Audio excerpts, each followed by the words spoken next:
there, I'm Jules from thestonesoup.com, and in this video I'm going to show you how to make one of my favourite childhood recipes, but it's a twist on my mum's recipe. So this is a gluten-free version of her, we used to call it tuna dish, which is just like a tuna mornay. But instead of using pasta, I'm going to be using white beans or cannellini beans. So we'll jump into the kitchen and I'll show you how to make it. We've just got a large can of tuna that I've just in brine or in spring water, and I've just popped everything in here, including the liquid, and just kind of mashed it up so you've got fine, lovely bits of tuna.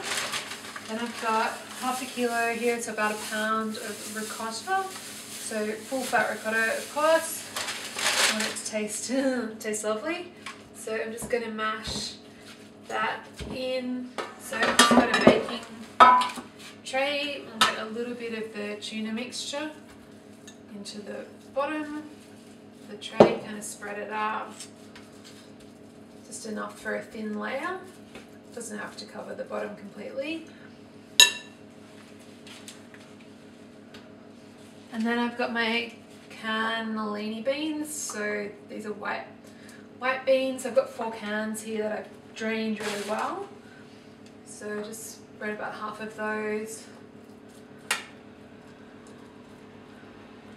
over the base, and then we'll pop a little bit more, more of our tuna mixture on.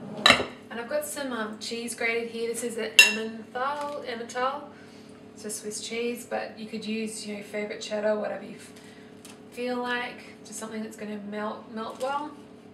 So I'll put about half of that on. So it's going to melt in the middle and be really lovely and luscious. Okay, rest of the beans on top. And of course you could cook the beans yourself from scratch. You don't need to use canned. I'm just cheating here a little bit. Great.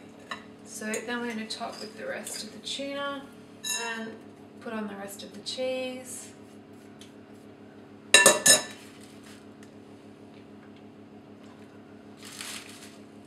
Just going to finish off with a couple of handfuls of almond meal, and my mum used to put breadcrumbs on top of her pasta bake just to give it that extra crunch and lovely topping.